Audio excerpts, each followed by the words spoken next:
Hello, everybody, and good morning to you guys, and welcome to another episode of the Grief Let's Talk About It podcast. I am Tony Lynch. I am your host, and today we got a really good guest for you guys. But now, before we get started, if this is your first time tuning in, do me a favor, head over to that YouTube channel, hit that subscribe button, hit that bell notification so you'll be notified every time we drop a new episode. Now, before we get into the conversation, I would like to remind you that this is for educational purposes only. And if you have any questions or comments, please put them in the comment section. We'll answer them as we go. Now, my guest today, Romona, she's here to tell about her story, man. You guys will be truly, truly amazed. I've talked to her.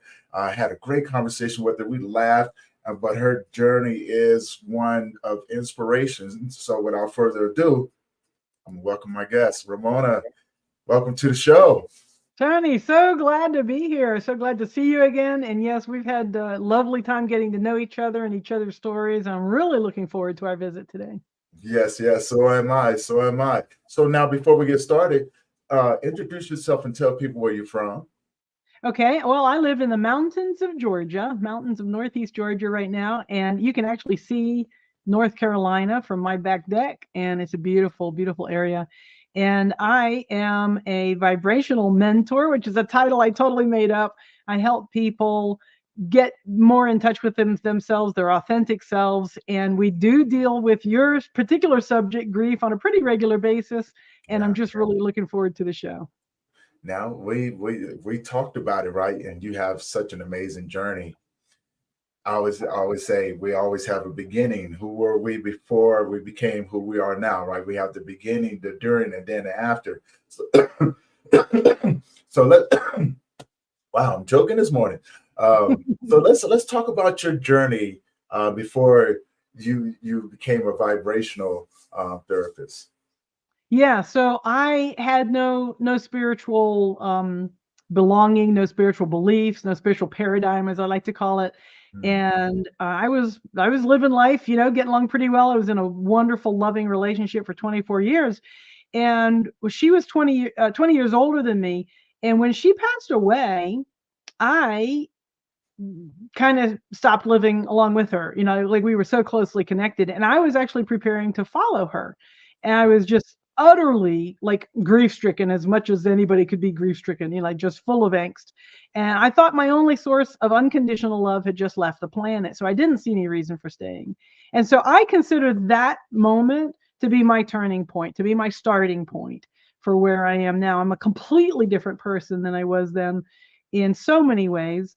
And just it's all about having discovered my true self, my authentic voice, and learning to live fearlessly.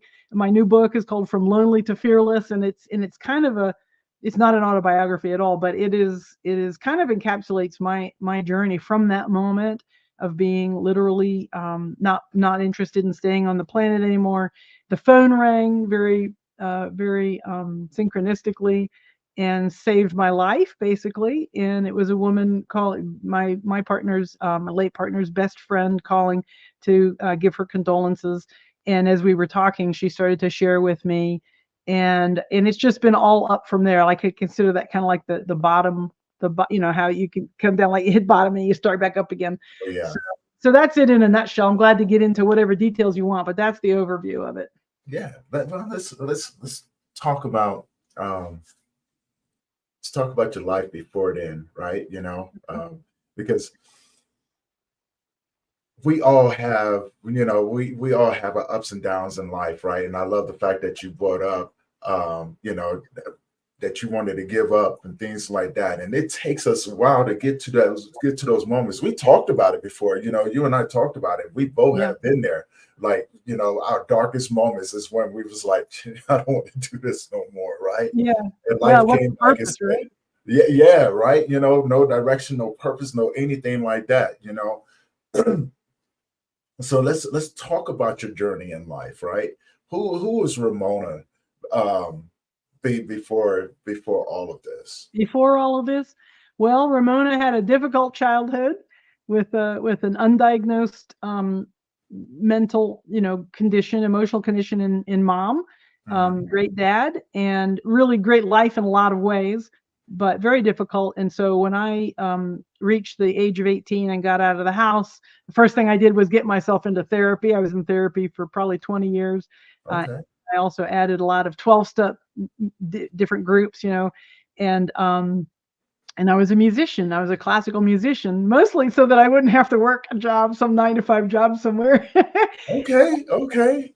I had no spiritual. I mean, we'd gone to Methodist church a little bit, but it stopped very early on as the family unit kind of started to break down. And so I had no spiritual faith at all, no faith. I don't know if I would have described myself as an atheist or an agnostic, but I just didn't I guess I just didn't think that much about it. I was doing it all on my own. I'm going to say it like that. I was trying to do it all on my own. I thought I had to, and I Yeah. thought I should to protect myself. I'd had a lot of sexual abuse when I was a kid, and so I came out of that, that upbringing and young adulthood very armored, I would say, very well defended, and Mhm. good heart inside, but very fear based. A lot of walls. Mhm. Like where some people say, oh, I have a boundary, I have a healthy boundary. I had walls.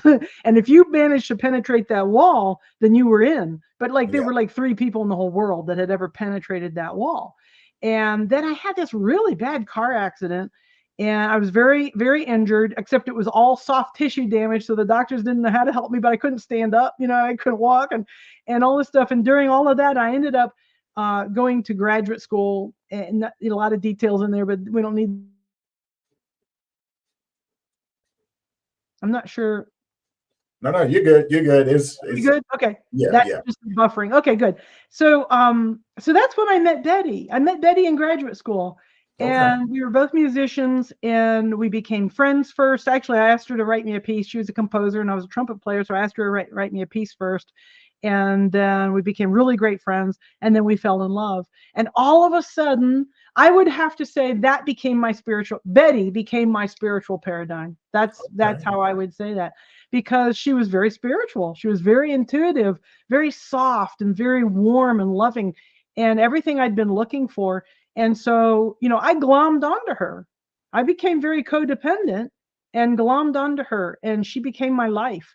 And so we had 24 years together. We had like an 8-year honeymoon period. And then, life continued to happen and we had a lot of difficult times, but we always stayed together. And I remember asking her later, once we were fell into our relationship, what made you be able to trust me and like me and see the real me? Because from the moment I met her, I felt like she saw the real me. Right. And nobody had ever done that to keep you from seeing the real me. And she just said, I said, did you not see that my armor, I was probably able to I don't remember if I said the word armor, I would use that now, but she had a very clear answer. She said, I noticed it, but I saw right through it. I saw what was behind it. It didn't bother me at all. It didn't scare me. I noticed it, but it like meant nothing. And I was like, whoa, that's a miracle. That was a miracle to me. And so to me, she was the only person that was ever going to know the real me, ever really love the real me. And so even though we'd gone through a lot of hard times and a lot of, her son committed suicide and left 3 grandchildren and in some ways, and then she ended up with pancreatic cancer, and that was, I believe, as a direct result of a huge betrayal that she had experienced a couple of years before, that we had both experienced. So it's not like it was all roses, honey and roses or whatever, but it was a life, and I loved it, and I loved her, and I was very earnest about it, very serious about it, and working really hard at it. And so with her gone, there was just no reason to stay. So that's it in a nutshell. Like a very difficult life, full of hopes and dreams and love, but still very, very difficult. So very different from today. Like the exact opposite from today. I think it changes us, right? Our life. I, I often find that in our lives, we live this amazing journey, but we don't realize that it's amazing until later on down the line, right? And Yes, like you said before, we get to a point to where we don't want to do it, and we sometimes miss out on understanding totally. about that life. Oh, and yeah. I'm right there with you. The walls, I put up a lot of walls, and I've had my walls up since I was a child, though. Sure. And as I got older, I was like, no.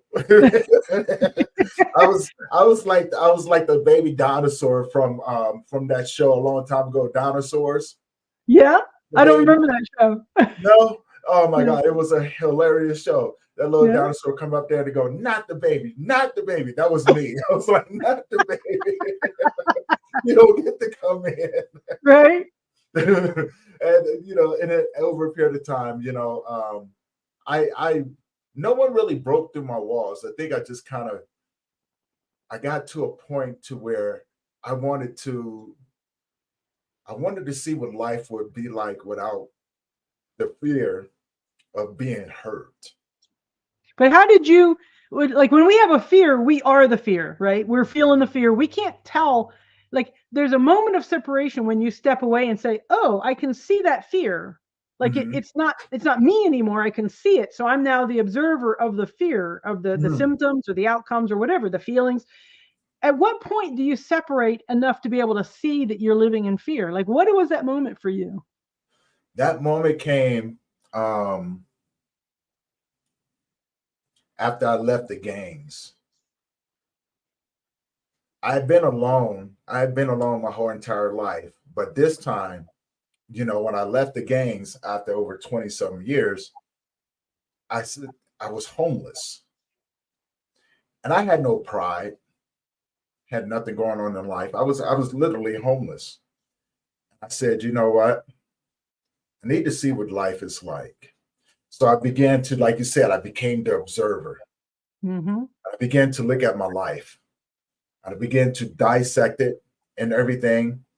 And I said, in order for me to understand this other side of life, I'm going to have to open up myself to, one, meet new people, two, to be able to trust people.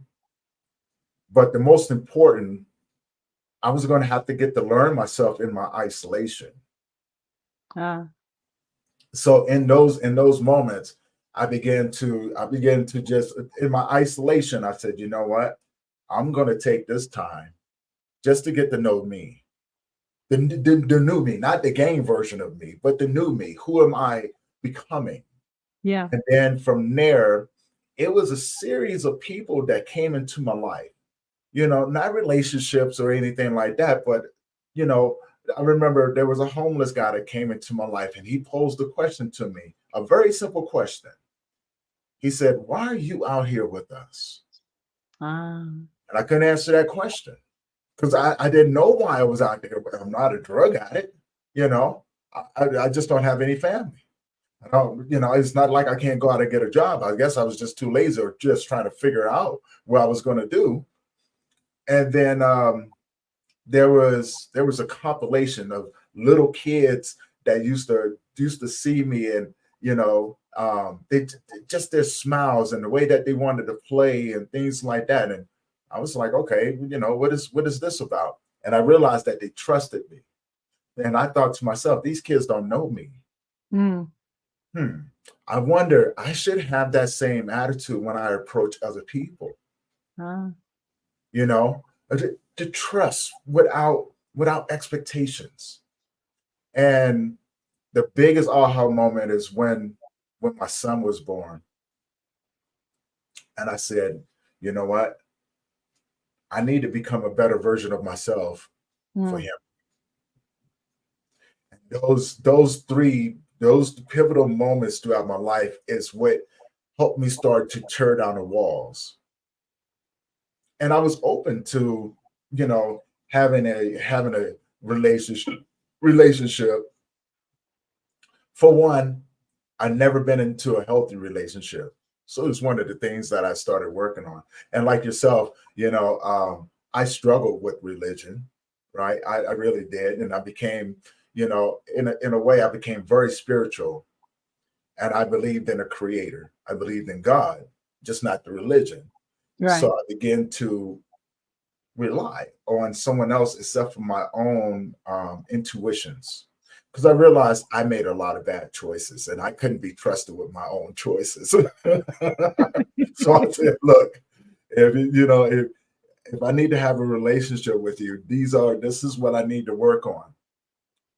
If you could help guide me along this road, help me become a better version of me, my more authentic self. That way I can become a better man. And then I need to learn how to become a good father because I never knew what a good father was. Right. So it was in those moments. And when you begin to realize that the things that were in your way, like you said, pride, ego, the victim's mentality, because it's easy Oh, to yeah. fall into those things. So And easy. you begin to answer those things like, well, my pride is what got me in trouble. I need to take that and throw it away.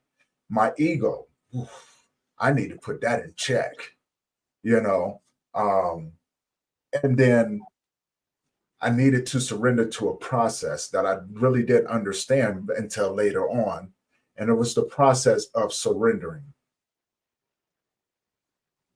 and just being open, just really being open, open and honest with myself and to everyone that I came encounter with.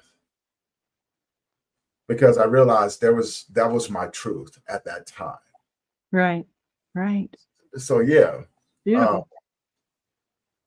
a lot of different things, a lot of different pivotal points moving around through this, trying to journey through this world, right? Yeah. Now, you went to a dark place when you wanted to not be here anymore. Absolutely. Can you take us to that moment where you realized that you was in that dark place? Because a lot of times we don't realize it. We've talked about this, the Yeah. thought of taking ourselves out. It's just, it's different for everyone, right? But that Tony, dark I don't place. think I would say that I ever had a realization that I was in a dark place. I Okay. had no, when we're healthy and happy and we think about what it would be like to be suicidal, what I think of is somebody who's, devastated or, really angry with the world or just, hopeless, and they are thinking about how to do it. And there's like I'm going to write a note and say, well, you'll really miss me when I'm gone, or, this will show you, like there's an anger, there's a lot of movement to it in my Yeah. imagination from a healthy place. I think of it as being some aberrant but still healthy thing, right? But Mm. when I was actually in it, it was not like that at all. It was a Yeah. very quiet, slow moving knowing. I didn't talk about it to anybody. I wasn't threatening it. It wasn't a call for help. It wasn't a cry for, understanding or love. It was just a knowing that I did not belong here anymore. Mm. I wasn't thinking at all about how it would affect anybody, other than I was trying to clean up. We had assets and documents and, valuables and all this stuff. And so my thought was, I'm just going to, make a few notes. We both had wills. It was like there wasn't any question about what was going. We had our affairs in order, but to tell, whoever was going to come in, this is where this is, or this is the combination to the thing, or this is where the safety deposit box is, or like stuff like that. Right. And here's our wills, and here's the deed to the house, and whatever. I was just going to do that much, but there was no consideration whatsoever in my mind about how anybody else would feel about it. It was so inside myself that I had no self. It was kind of like I was talking about with fear earlier. When you're in this place, you don't have an observer that says, oh, look at me in this place. I'm just feeling it, right? I'm just being it. I have Right. no outside perception of it. So it was not any kind of like, oh, I'm in this dark place, I need to get help. I just had this knowing that I didn't belong on this planet anymore. Like there was no reason to stay. And so it was just kind of going through the motions, sort of just, I'm going to do this, I'm going to do that, and then pretty soon I'll be gone and it'll be great. And so it really took that phone call from the one person, Betty's best friend, who I knew she had just lost her husband a couple of years before. And I watched her go through They were very, very close. It wasn't like she didn't like him or something, but she came through it so beautifully with such grace. And I remember thinking, boy, I could never go through that. I mean, I remember thinking that. And so when she called that day, she was the one person on the planet that I felt really knew where I was at. And the first thing she said was, whoa, whoa, whoa, you got to stop thinking like that right now. And I was like, well, yeah, duh, but I don't know how. I'm 55 years old. I've been trying to control my thoughts and my feelings my whole life. I don't know how. I mean, I had been to friends meetings, Quakers, and I've been to, a bunch of, Christian meetings. I've been to, the synagogue. I had tried, Unity Church, Unitarian Universalist Church. I had tried all that stuff and none of it stuck. None of it resonated at all. So I just really felt like there was no way for me to do that Right. thing that says grab control over your thoughts and get some momentum towards what you want away from what you don't want. That was a foreign concept to me. I did not believe that was possible. But the more she talked and the more I'm thinking, well, this is the one woman that knows how I'm feeling right now and she's done it. So if she can teach me how to do it, then that would be worth listening to. So I listened, and she gave me the name of 2 books. She sent me a whole box of CDs that she had left over. And when she just talked and talked and talked, and she gave me carte blanche permission to call her anytime I had a question. And I just went into kind of like student mode, really. Because I knew my life depended on it. And I also just felt like there was just that little spark of hope. That's all I needed. That's all any of us need, that little spark of hope. Yeah. Doesn't have to be full blown. You don't have to know how it's going to happen. You don't have to know who or, how much or where or anything. Just that little spark. And that's all it took. And I just started, like I like fires, like campfires and fires in the Yeah. fireplace and stuff. And so I liken it to that little ember that's just burning. You blow on it very gently and you put a little bit of fuel in there, very light, a couple of little pine needles, a little Kleenex or something that catches fire very easy. You blow on it, you get a little flame going, you add a little bit more and you add a little bit more. And that's kind of what it feels like when I look back on how I kind of rebuilt my life with a lot of support from Lordella. And eventually, and what she was teaching me, just for your audience to know, is Abraham Hicks became my teacher, became my spiritual paradigm, basic law of attraction. There's a lot of different laws of attraction, but this is Abraham Hicks' version of law of attraction. And I just started studying and studying and studying and talking and listening and studying and practicing and implementing. And I just kind of built the life that I wanted based on how it felt, based on what I wanted, not what everybody else said I should do or think or feel or say, but what I actually wanted. And so, when I work with my clients now, I say there's really only one skill, and that's to learn to discern what it is you actually want. Because the commercials will tell you want donuts and McDonald's, Right. or a big bright shiny car. But what do you really want? That's the skill right there. So one rule, do whatever it takes to feel good. One skill, learn to discern what actually feels good. And then one habit, allow it to unfold naturally. Stop pushing so damn hard, like Yeah. we're taught from the beginning, push, push, push, discipline, no pain, no gain, feel the fear and do it anyway, push, push, push. So I teach the opposite. Relax, release, let it go. When you're feeling good, it doesn't matter how long it takes for whatever the next thing is that you're really wanting to come. It doesn't matter because you feel good in the meantime. You're not sitting there in deprivation. Right. So that's what I did. And that's what I learned. And now that's what I help other people with. I help people shave a lot of time off of their journey. It took me 9 years, 10 years. And so now I see people, especially in the group, the alignment circle, getting these results in months instead of years or decades.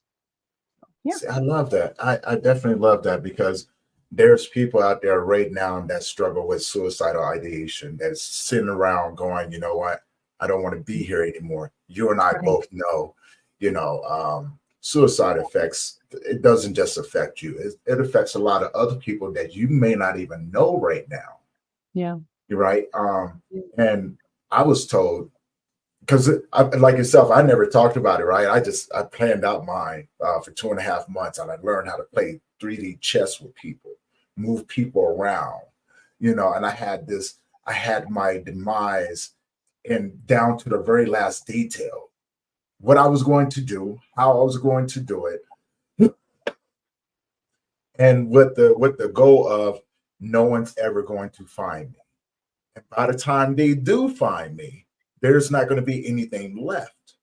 So Mm. I had the area picked out, everything. I was like, I picked the area that had mountain lions and a bunch of scavengers around, right? And I knew I was just like, you know what?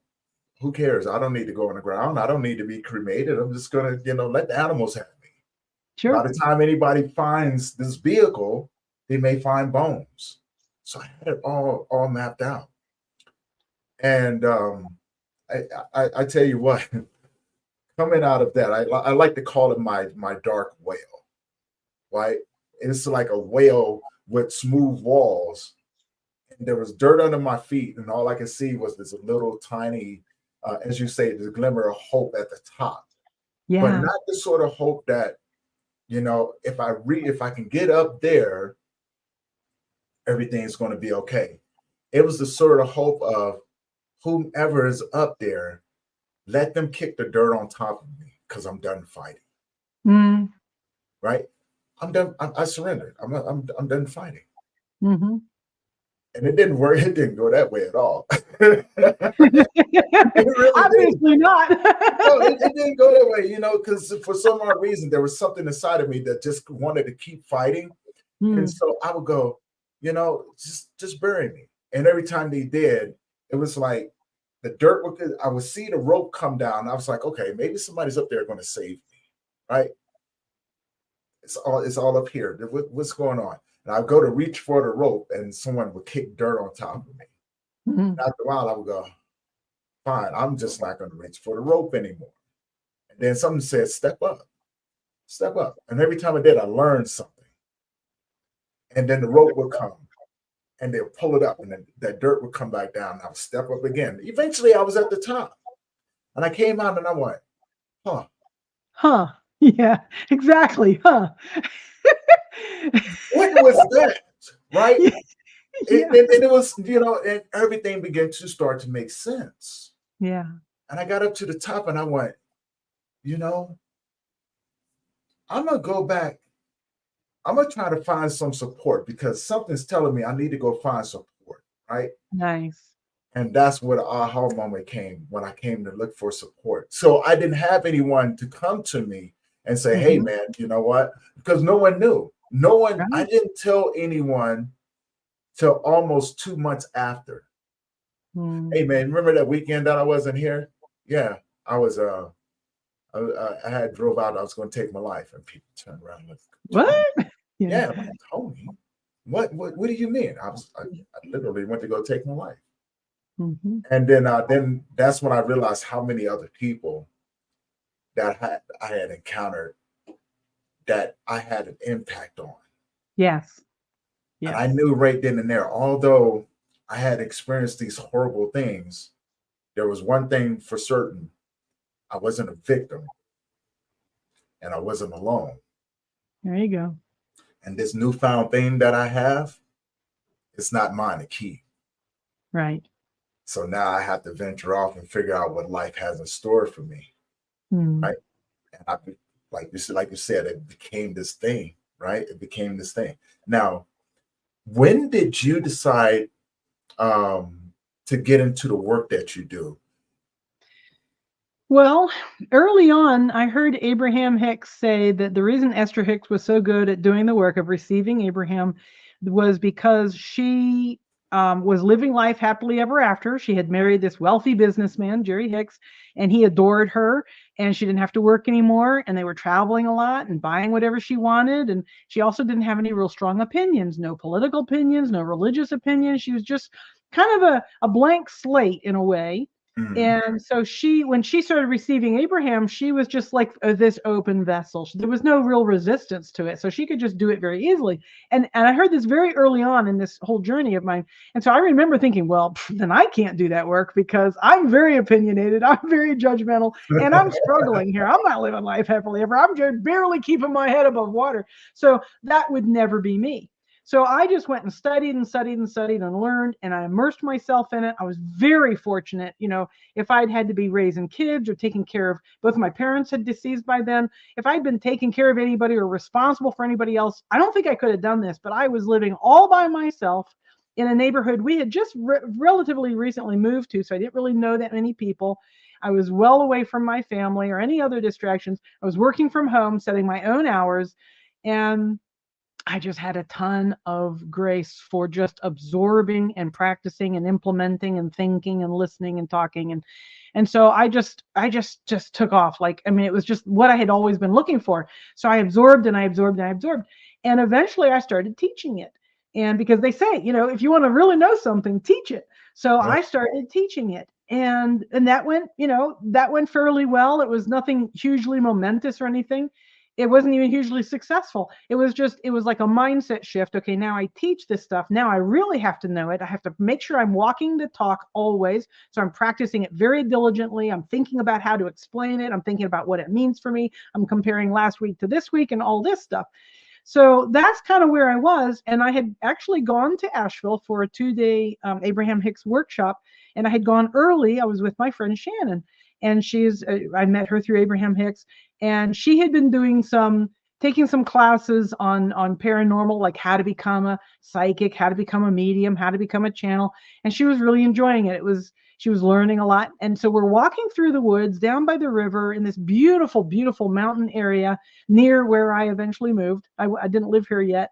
And she's telling me about all these experiences. By the end of the day, I just had this knowing. I was like, you know what? That's me. I do that.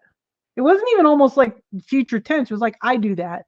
That's me. That's how I am. That's what I do. It's, and so then I told some people that weekend, some other good friends, Bob and Flora, and I told them we would all gone to dinner together. And so I was telling them just a little bit.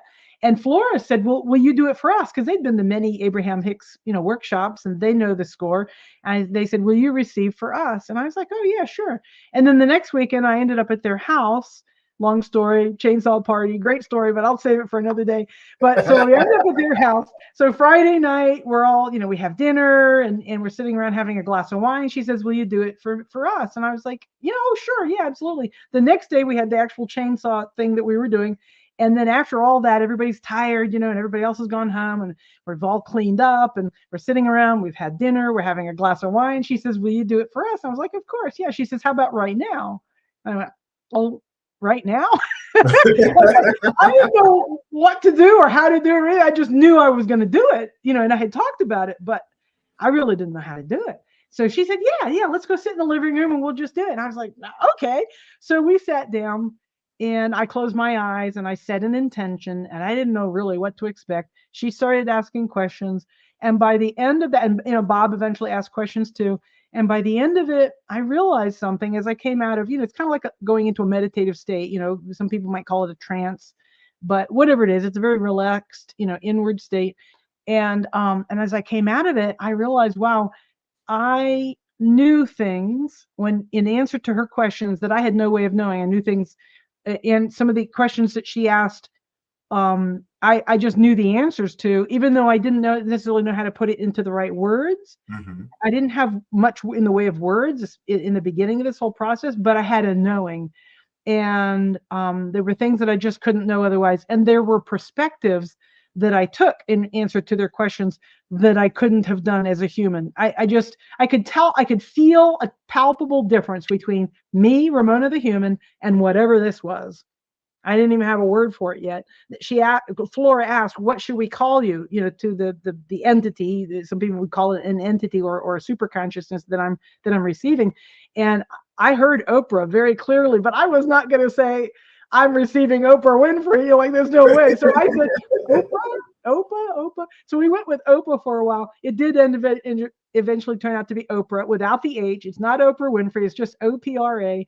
And that's what they call themselves. It's a plural, always changing group of consciousness that answers whatever the client is summoning. If the client wants an idea for marketing versus my mother never loved me, like two very different vibrations, right? Whatever the client is summoning comes through, and it comes through without words. And so then I try to put it into words, and then I give it to the client.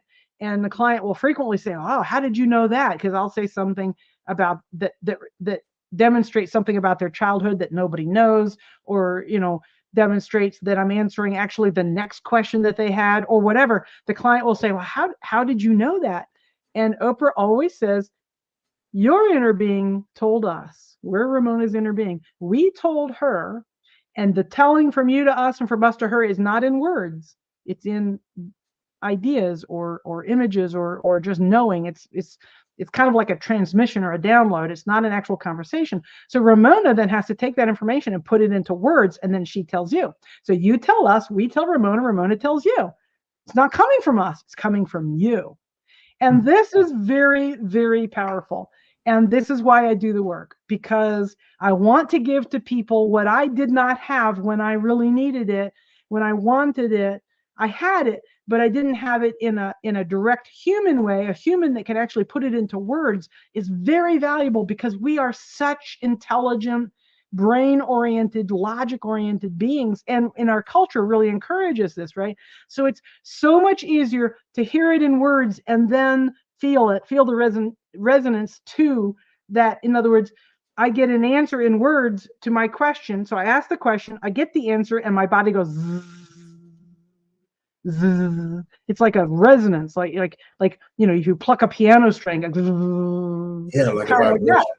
Yeah, exactly. And so that's I kind of forgot your whole question. It wasn't how I got Oh, started. no, you're fine. Go ahead, please. Because I love this right here, because it's still it resonate. I can resonate with it because we talked about this. When people pass, the body passes, Yes. but the energy stays. Yes, And absolutely. I've done a lot of study on vibrations, frequencies, Mm-hmm. energy and things like that, and how you can't destroy energy, but we're Right. all vibrational individuals. So when you Yeah. when you describe that piano pluck, bing, Yeah. that vibration, it's like, whoa, I understand that a lot more now. Yeah. Yeah. And thank you for that lesson right there, because everything made sense. I was like, okay, I heard you.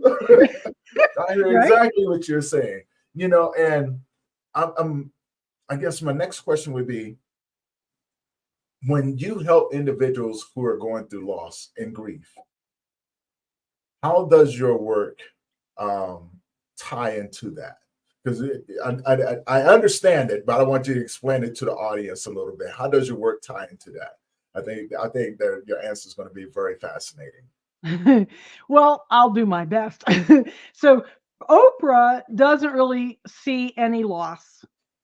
There's no such thing as loss. Like you were just saying, like energy doesn't really go anywhere. It Right. changes shape, it changes location, it changes, perception or visual, acuity or whatever, but it doesn't go anywhere. Like when Right. I finally talked to Betty after I was, you know, gone through all of this angst, like I can't even describe the amount of drama and angst my grief was expressing, right? It was crying, hysterically, and just, oh, woe is me, this is awful.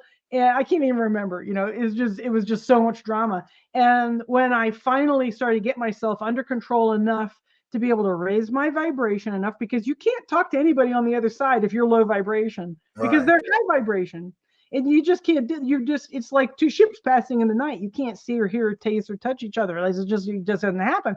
But if you let your vibration come up close enough to where they are, now you can talk to them. And the first thing she said to me was, "Have you finished yet with all of this carrying on?" Oh my gosh, I've been nailed. I've been Are you done yet? Hold on, who are you talking to? I'm not done yet. so the grief thing almost doesn't exist in my world now. I can remember it, and I can certainly empathize and be compassionate towards someone who's feeling a deep loss. But from Oprah's standpoint, that's just a silly human concept. It's just a human construct. It doesn't even exist because they didn't go anywhere. This person that you're so grieving, didn't go anywhere. They're standing right next to you going, hello, hello, hello. Hey, let's go do Yeah. something fun. Come on, let's have a good thought. Come on, you can do it. You've got all this love coming at you. But when you're in this grief, this low vibration, you can't feel it. You can't hear it. You can't see it. You can't smell it. It doesn't exist, but it does. And so the answer always, it doesn't matter what's bothering you. If you've lost your best friend, your lover, your parent, your child, none of that matters. What matters is raising your vibration. And there's all different ways. That sounds kind of nebulous, but there's all kinds of techniques for doing that. But as you raise your vibration more consistently and you get a lot of momentum going, the reason why we meet twice a week is because momentum is essential. You cannot do this thinking about it once a week or once a month or some of the other alternatives. You can't do it if you meditate in the morning and then go watch the news. Like that's like a seesaw, right? Right. Meditate news, meditate political discussion, meditate religious discussion, all these different things that counter our. So if you meditate and then don't reverse it, starts to rise. You do that every day and it starts to rise. You get this momentum going. It's so beautiful. In that momentum, you will understand very clearly that there is no loss.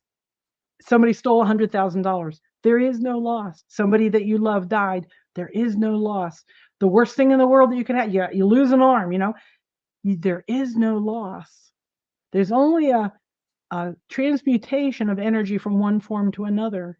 And as soon as you can release this concept of loss, everything opens up. Everything becomes possible. You can be, do, or have anything you want if you can release any concept of loss and get some momentum going with it. So I love that.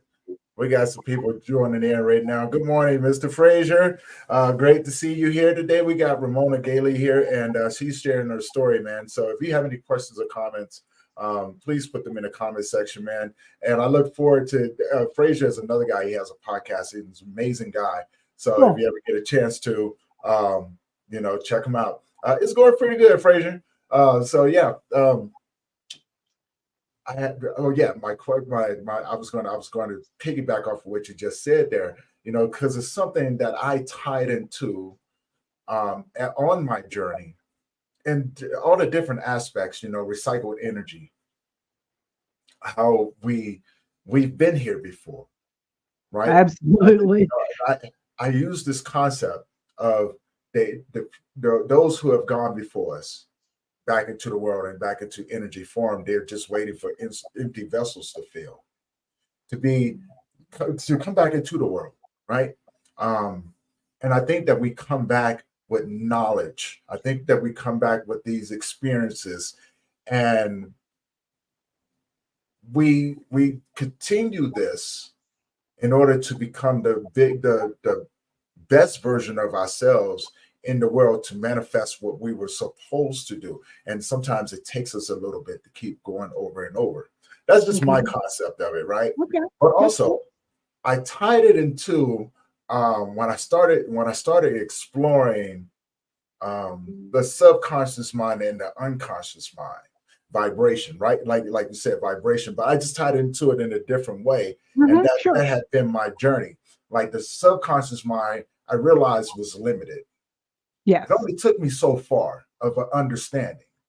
And like you said, I'm a student. I was like, whoa, I wonder what else is out there, right? So then, like you said, I had to raise my vibration. And in turn, I wanted to explore the universe in a way that the laws of physics had no bond to me, right? And I began to just open up my mind and go, you know what? I want to see what else is out there. And I realized how things moved. Energy, thoughts, people, memories, all of these different things that we carry along with us. And like you said, they're just memories. They're always going to be there. It's what you do with those memories. How do you manifest? How do you take that and manifest yourself into the world and write your life in a different way, to where you are the narrator of your journey? Absolutely. Right. So you from that point on, you can write your life. You have to do some work, right? And I think a lot of people are afraid to do the work sometimes. I'm not everybody. A lot of people are just afraid to do the work because there's a sense of you have to let go. Like you said, that key word right there. You have to let something go Yeah. in order to be able to bring something into the world. Well, yeah, and sometimes that thing that you got to let go is your old self identity. Yes, yes. That can feel really challenging. I think most of us, myself included, will at least at times feel like I'm afraid to find out who I really am. Because Mm, what if what I am is not a good person? What if my old self identity, where I believed I was good and moral and high integrity and honest and kind and gentle and generous and however I define myself, if I look too deeply inside myself, what if I find out that I'm secretly, envious, or I'm secretly angry, or whatever it is that I think I'm afraid to find out about myself. I think that's what people are afraid of more than the idea of hard work. I think they're afraid of what they'll find. And I can totally resonate with that. And I can yeah, just say that once you're ready, then you're ready. And before you're ready, there's no sense pushing it. No sense pushing it. Just go yeah, back to that let go, and let go of smaller things. Let go of clutter. Let go of addictions. Let go of things that you know that aren't serving you. And let the letting go of the identity take care of itself. Like, don't try to change who you are. Just change how you're feeling in any given moment. And that self identity will start to morph very gently. And it won't be that scary, like, yeah, but what if I'm not good enough? What if mm, I'm a bad person? What if I'm not lovable? Like all these things I think every human on the planet is afraid of at some time or another. Some of us more than others. Some of us have been taught to fear those things like over and over and over, like all the time. right, But whatever, it doesn't matter the range or the intensity or the scope, because it's all the same thing. Come here to right now and do whatever it takes to feel good right now. Make sure you know what actually feels good right now, and as you do that, your self identity starts to change very gently and very beautifully. It evolves, it blossoms like a flower instead of oh my God, now I'm not this, oh, I'm not that, or I am this, or I am that.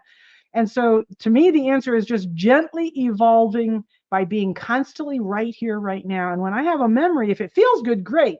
If it doesn't feel good, let it go, because that memory has no power because it's in the past.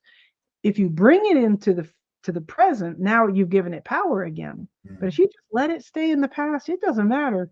Sexual molestation, rape, prison, whatever it is, when that memory comes up, you have a choice. We always have a choice. Do I focus on this and bring it right here, right now, or do I just let it go by turning my attention to something else? I teach a lot of different methods of distraction. yeah. Sometimes the best thing to do is say, look, oh, look, squirrel. The joke, we use that joke a lot in my group because the squirrel is a perfect, they're furry and they're darting different ways and they got that tail, I mean, it's very, you can really get a lot of humor and a lot of distraction out of a simple squirrel, but use anything you want. That's just our kind of stand-in. Right. And sometimes the squirrel doesn't work. I go to a rabbit, or an elephant or whatever. But that distraction lets that whatever it is you want to let go, it lets it just fall away back into the past or into the pile of unwanted that's just over there. I don't have to look over there. I can focus right here, right now. And a lot of people don't understand that. They think if I've got a memory, then it's still in my present. It's only in the present if you keep it there. And you only keep it there if it feels good. If it doesn't feel good, let it go. Just Yeah. let it go back into the past and just come right here, right now. Yeah. See, I love that. I took a different approach, but I love that concept because it's something that I can always add in, and I totally agree with that because I did learn how to let go. But what I did, because I'm always a student, and I'm always looking to learn, and I'm always healing. Right, I'm always healing those parts of me that I didn't know that needed to heal. So Right. whenever a memory comes up, I've learned to slow it down. Ah, nice. I've learned to sit with it and go, hey, how you doing? Now that you're here with me, what are you here to give me? Mm. What are you here to give me? And then that way, once I can extract the information, it goes. Is it kind of like you're inviting it to transform itself, kind of? Would you say? I'm inviting it to teach me. Okay. It's so, just like grief and trauma, all of these things that we experience, there's lessons to be had in it, right? Right. And I tell people this: grief has been my biggest mentor because this is the work that I do, right? And I always look. I'm not out trying to compete with no one. I really am not. I respect everybody and what they do. I just want to be the best at what I do, right? Right.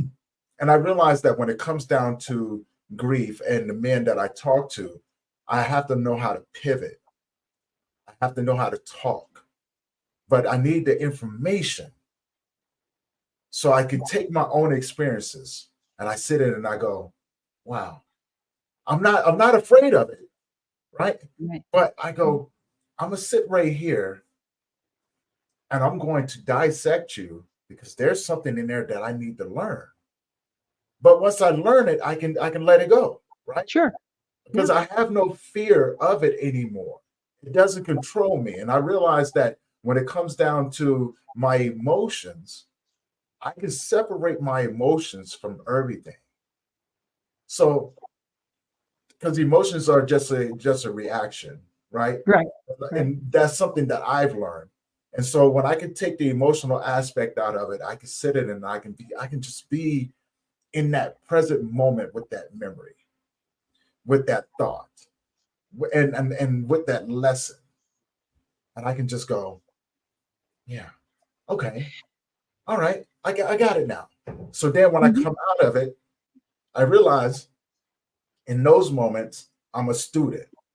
But when I'm once I extract the information, someone comes along that requires that information. So now I'm Ah, a teacher, yeah. right? So Yeah. I'm receiving a message, and then I become the teacher, and to whomever needs it, because what's the purpose of sitting with it and learning with it if you can't give it to someone else? It's not mine to keep. Mm. It was my experience, it was my memory, but now that I let that go, I've now opened up the doors for no expectations, Mhm. Mhm. right? And I can receive the world not as I want it to be, but as it should be. Hmm. As it should be. Constantly moving blueprint. Everyone that we encounter is there for a reason. And some people are there for a season. Mhm. I don't take things personal. I get when people come in and they have to go. Mhm. I'm excited when they walk their own journey. But I'm Mm. excited. I'm honored when they allow me to walk with them to get to know the individual. Maybe share a little bit, right, with ourselves and things like that. But when they have to go, I just go, hey, thank you Yeah. for the experience. Yeah. I wish you well on your journey. And I'm excited to see who you are or whom you're going to become. And I leave it like that. Mhm. I give them a little saying of protection and prosperity. Because I wish nothing but protection and prosperity for everyone that I come in contact with. Mhm. And then I continue on my journey, Beautiful. next memory, and the Mhm. next exciting direction that my path is going to take me. Because for Mhm. one, I can't change what's going to happen to them. I can't, right? So all I can do is focus on the path that I'm walking. Mhm. I'm working on the dash in my life. I know the day I was born. I don't know the day I'm going to die. So I'm Right. just working on the dash in my life The because, dash in your life. I love that. yeah, well, people, Ramona, you know this, right? People will always remember the way that you made them feel. Yes.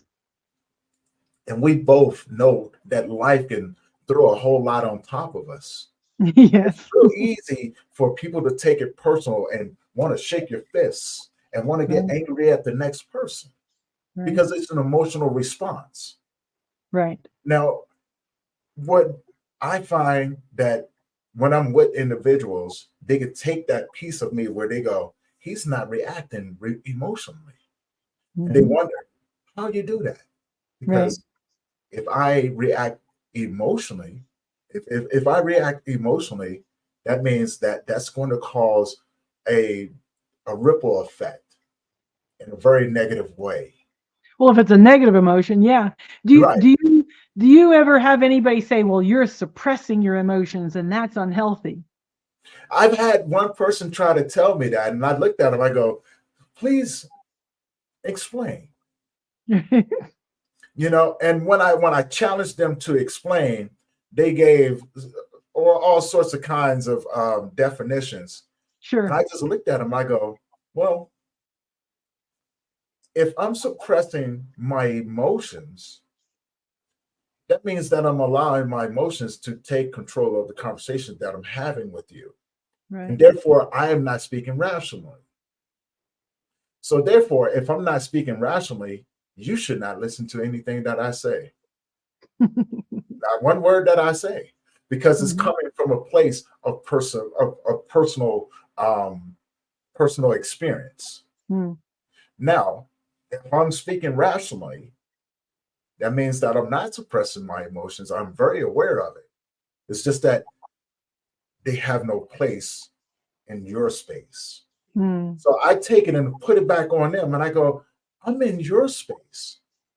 I understand what you're doing, but my emotions have no place in your space. I'm a visitor.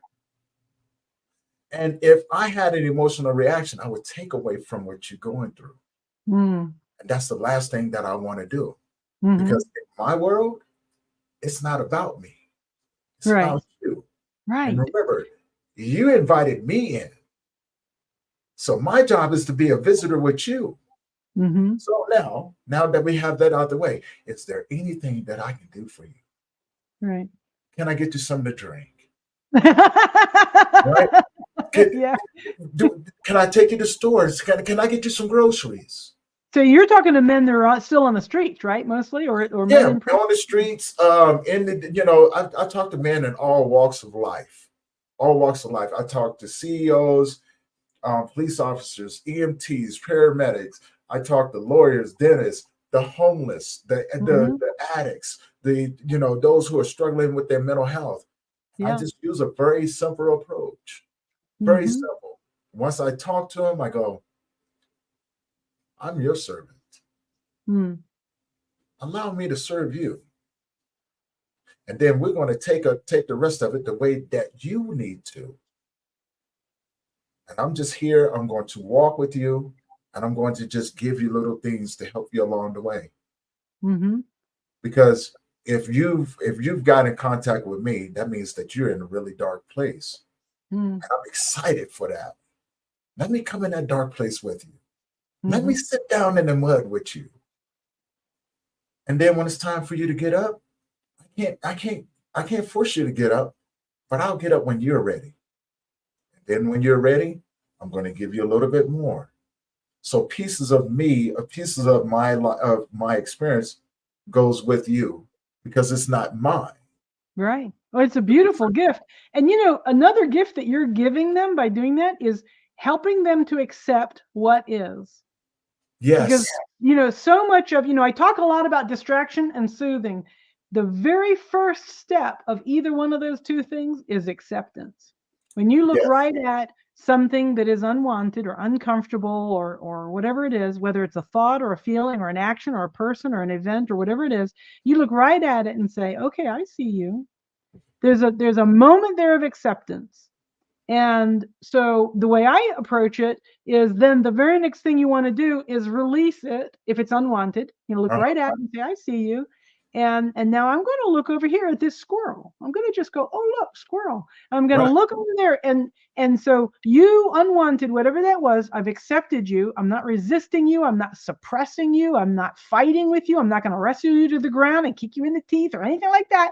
I'm just going to go, I see you. And now I'm going to look away. Now, this thing, whatever it was, it starts to lose power Right. because I'm not focusing on it and it just falls away. of its own volition, just through complete lack of attention. And this other thing, the squirrel, which then leads, of course, to what I really want, whether it's a glass of milk or to start a new company or whatever it is. Now I can focus on that because this is no longer like right in my face and being unwanted. But so by you sitting in the dirt with them, as you said, beautiful expression, very evocative, you are helping them to accept right where they are, because you have to accept it before you can move away from it.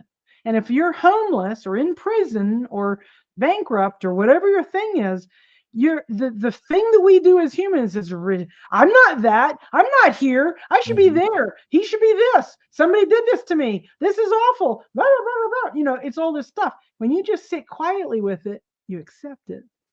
And that's the gift that you're giving, the gift of acceptance, which then allows the next move. I think it's quite beautiful. Very, very beautiful. Thank you for your service. That's really beautiful. I think we all carry that, though. When we in people's spaces, we do carry that along with us. I think subconsciously, right? We do it because it's natural for us to do it. A lot of times we don't know, right? I've just become very aware of that I can do this, and so I hone in on it. And I pound on it because I want to understand it a lot more. The more I pound on it, the bigger it gets, the stronger it gets, the more I can do, right? The bigger it manifests itself into the world. Then I can maneuver where I need to be, or allow myself to be maneuvered where I need to be. Beautiful.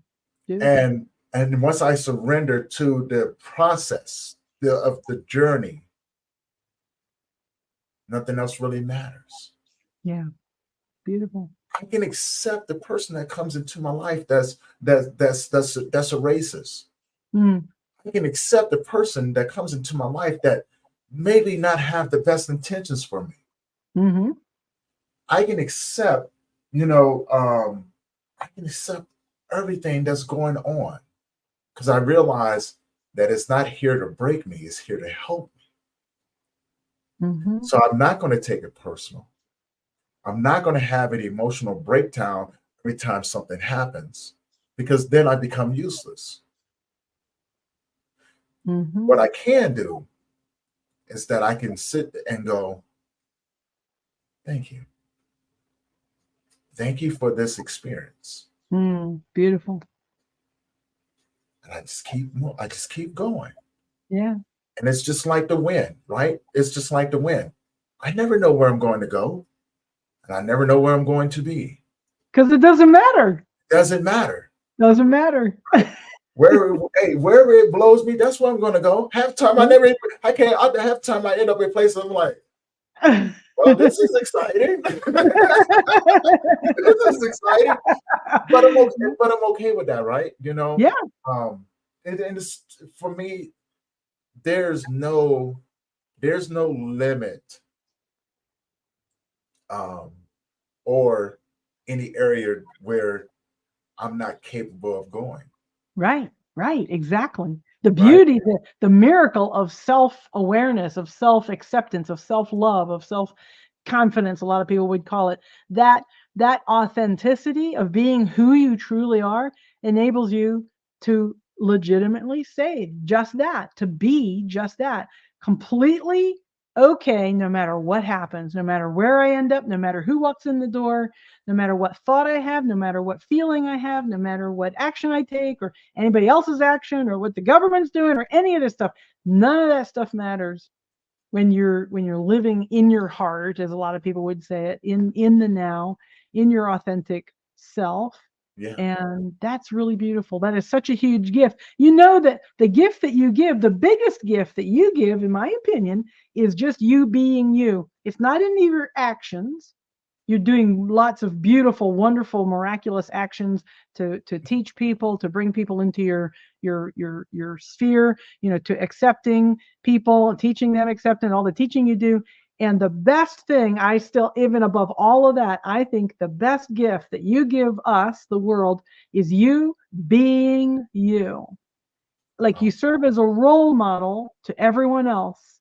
You don't have to actually open your mouth to issue this particular gift that I'm talking about. You just stand there in your vibration, in your alignment, in your understanding, in your knowing, and you are emanating just like that piano wire. If you pluck a piano wire, yeah, you can actually see the vibration and you can hear it here. But guess what? That vibration has gone just all around the world. It's gone out into the universe and it will never cease.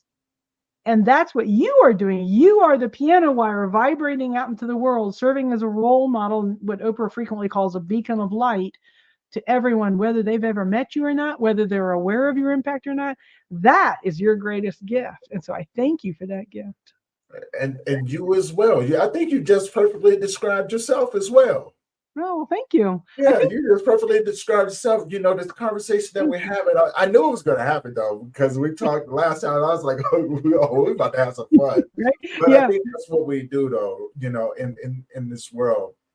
Our piano strings eventually comes together. Yeah. And we vibrate and we attract those that need us. Yes. Right? We call that unison in music. Two strings that are vibrating exactly, we call that unison. There you go. You being a classical composer and musician and things like that, you understood that right there, right? Yeah. So it's creating a harmonic balance. Yes, beautiful. That those who hear it clear as day. Yes.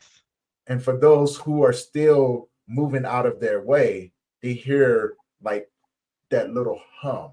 They don't know where it comes from. So that's when we get to work. Yeah. And the biggest gift that we give people, the biggest gift that we all give people is that we teach them to learn how to love themselves over again. Beautiful. Yes, absolutely. Right? Because that's the key to it. Because when we learn how to love ourselves, we teach others how to love us.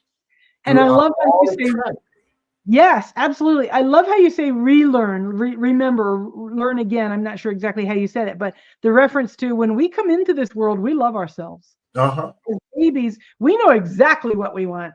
Exactly. Feed me now. I'm tired, I'm cold, I'm hungry. Like, I have these needs, you better give them to me. Give them to me now. Like, because I love myself and because I want to feel good and because I deserve to feel good. Like, we love ourselves. We are ultimately worthy. And then we start getting trained away from that.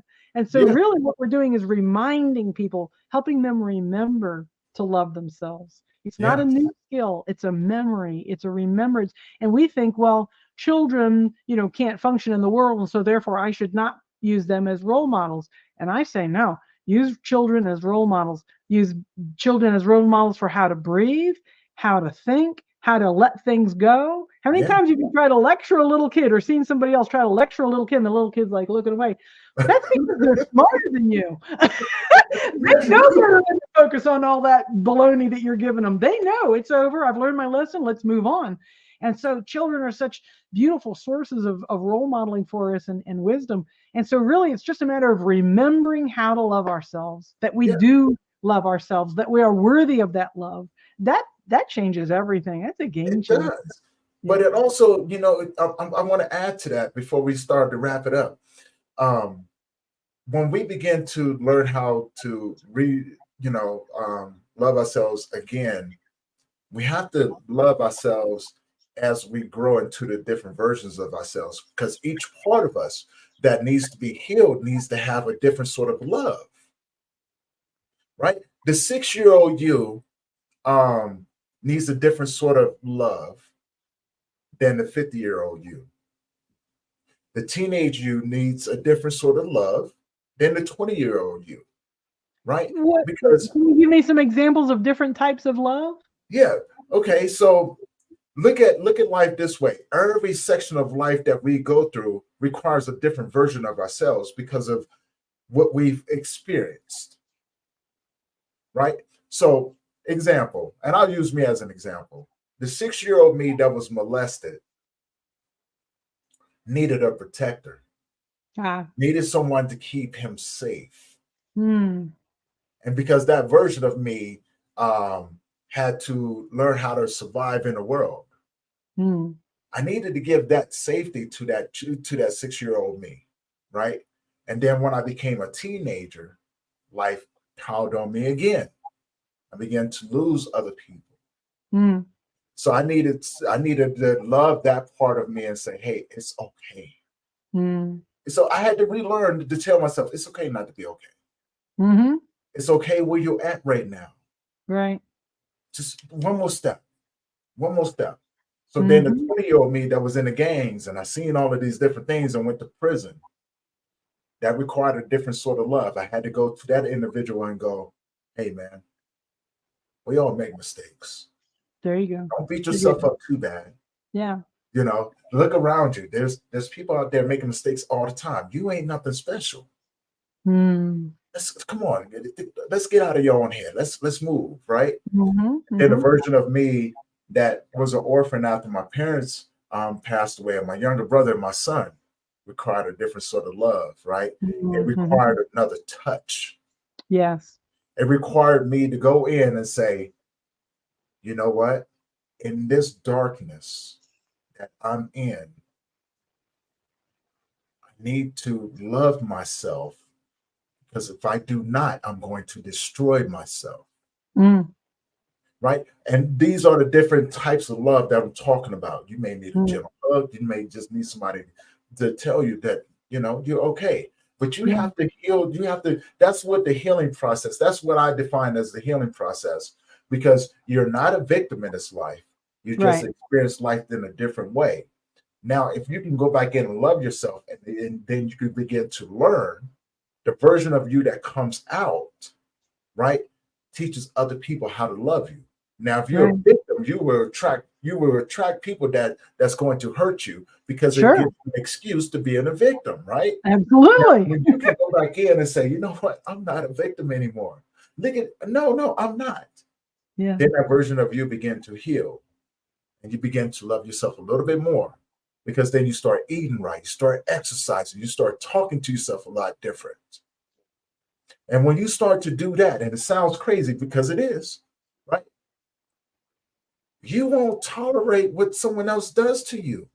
You'll never tolerate someone coming to you and saying, you know what, I see that you just bought this $1 million mansion, but I want you to move out into this 2 bedroom apartment, Right. right? You're Right. not going to do it. Right. You're not going to do it. You're going to go, no, no, no. You go ahead and go to your 2 bedroom apartment. I'm going to go back to Right. my Right. room. You're welcome to it, but I'm not going to. Right. I I'm love not that going to do analogy. that, right? Great. And I use that analogy because it's a simple analogy, but Sure.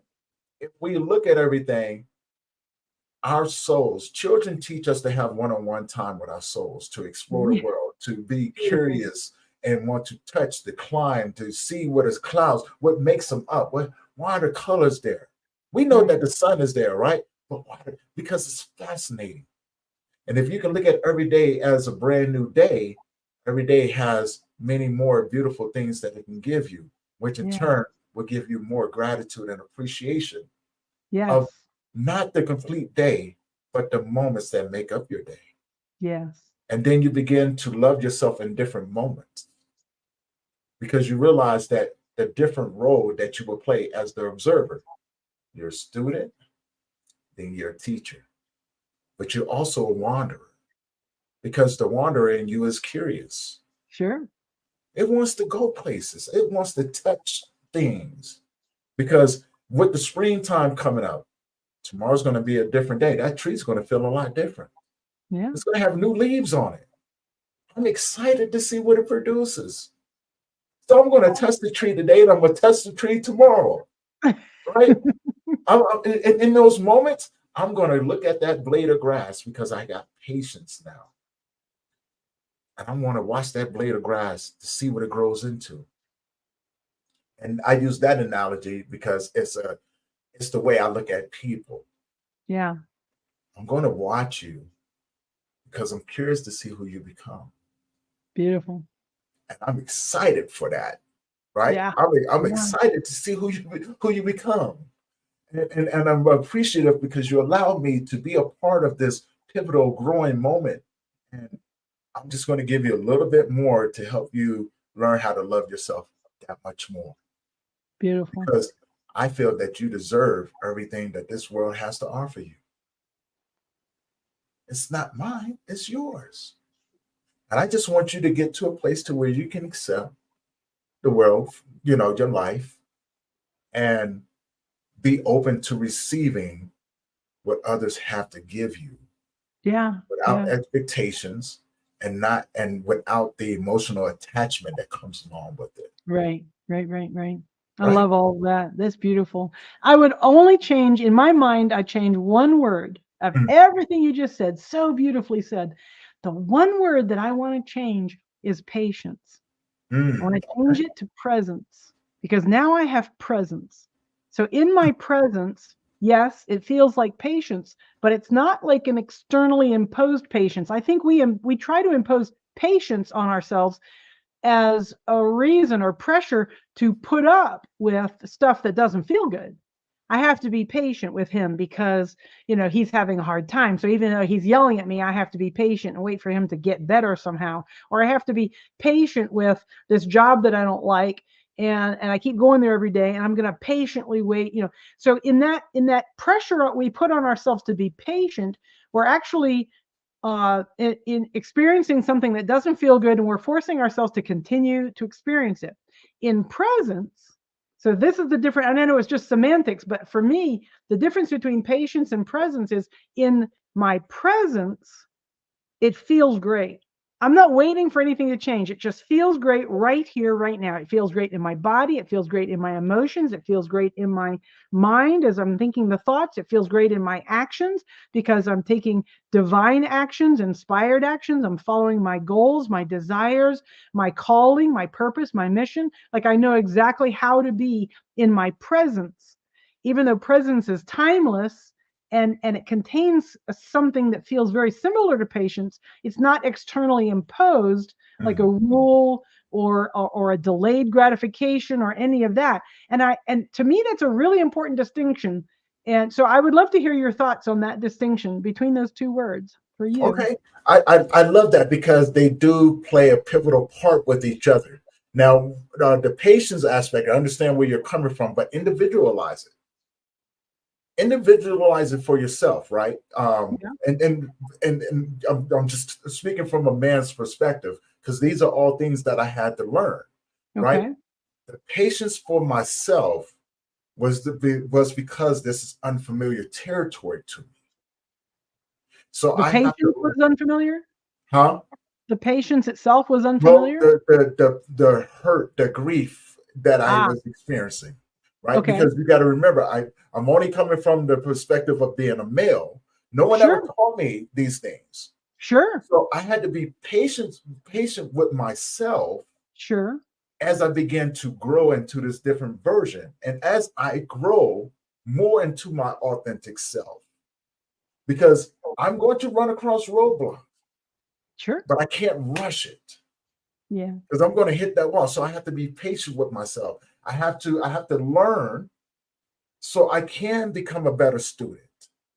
So I can be a good mentor, right? So I can walk my path um, and have the best human experience that I possibly can. Now I can't speak for everyone else. That's why I said when I say patience and things like that, I understand, because you can take that and you can put it into different categories. Sure. But let's think about when you think about the individual, it falls along with presence because patience would teach you to be in the moments, Mm. right? It would teach you to be present with what you're experiencing in this world, your human Mhm. experience. Mhm. Everybody's individual. So when you have patience with it, then you will see everything that it has to offer you. Mhm. So it's like be easy with it or be gentle Right, be with easy. yourself. Yeah. Yes, yes, Mhm. be Yeah. easy with it, Gotcha. right? Move Gotcha. with it. Don't move. If it's something that you're not feeling good, then you can easily move that out the way because Yes. now you've slowed everything down Ah, and you've yeah. The gone, slowing down. I don't need this over here, right? Because Right. it doesn't work in your best interest. Why are you dealing with it? Exactly. Right? Exactly. The Just let problem it with a go. lot of people is that I think the fear of not pleasing others or not There you being go. right by others. Yeah. Keep us from being our individual. See, I'm an individual, just like you are. You Mm-hmm. have your own set of thoughts and actions that you're going to do throughout the day. And these are yours. Mm. They're beautiful, Mm-hmm. just like I am, just like the next person, the next 1,000 people that we're going to encounter, the Mm-hmm. next million people that we're going to encounter, Mm-hmm. right? You can't change what's going to happen to either one of them. Mm. None of them. But if you're patient, if you have that patience in the presence of your own journey, then you don't have to worry about what the next person is doing Mm-hmm. because you've just now personalized your experience. Right, right. I hear you. I hear you. And when you write your book or when people tell stories about you, they're going to talk about the things that you did.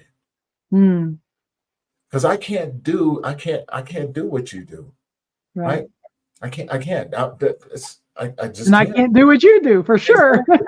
So I can respect everything that you do and fall in love with your process as you're doing it because I'm excited to see what Ramona does Absolutely. next, right? Absolutely. And vice versa. Absolutely. Exactly. So and with everyone, Fraser, everyone who's tuning in right now, I'm excited to Mm. see what they do, right?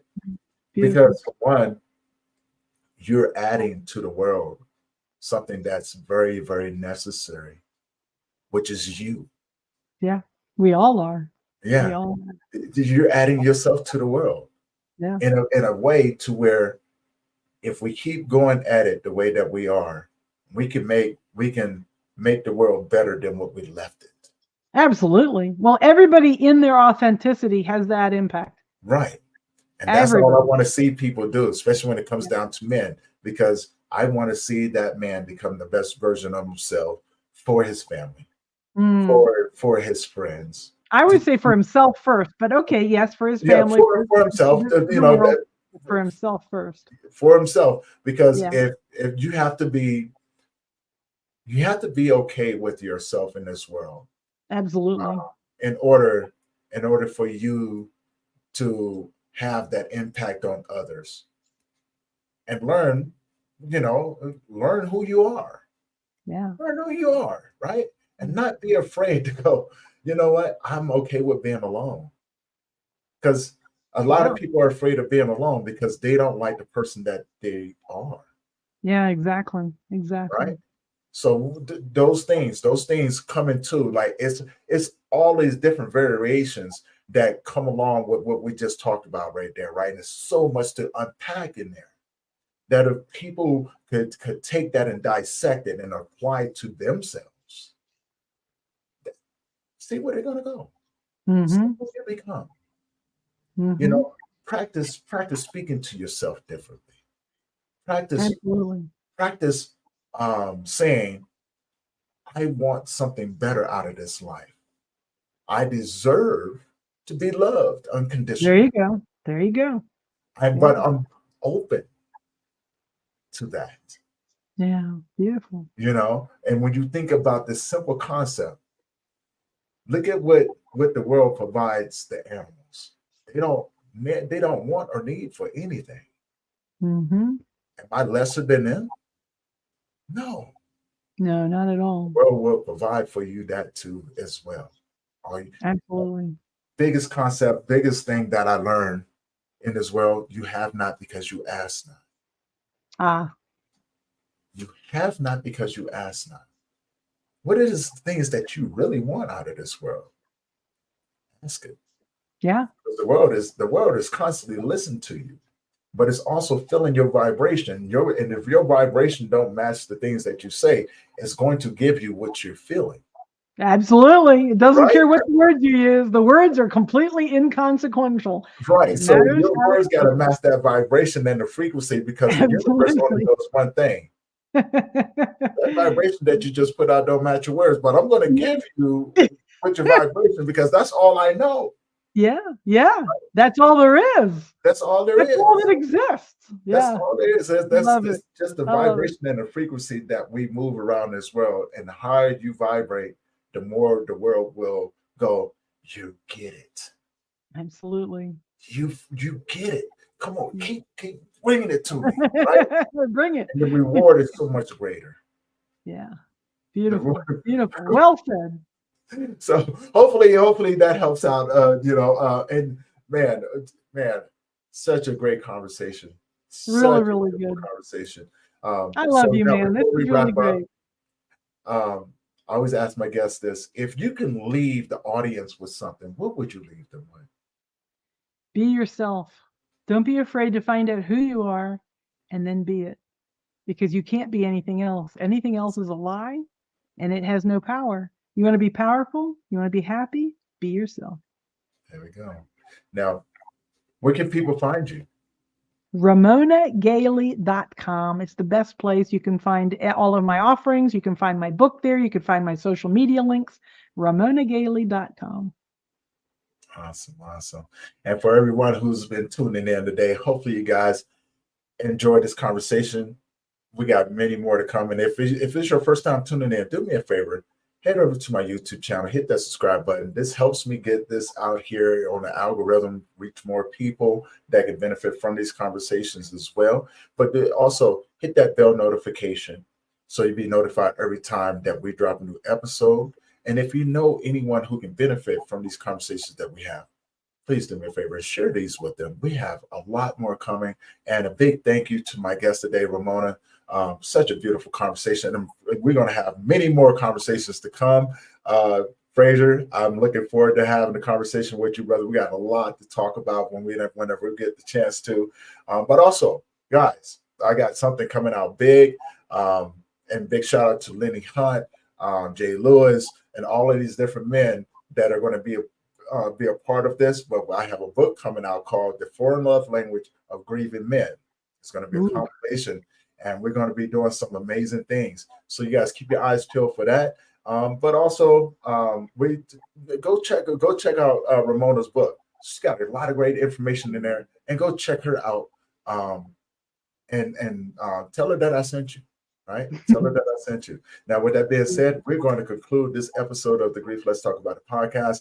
And until next time, you guys keep your head up. Remember, the world is a very beautiful place.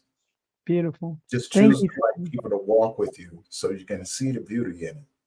You don't have to do it alone. Until next time, you guys keep your head up. We love you and thank you always for your support. Thank you, Tony.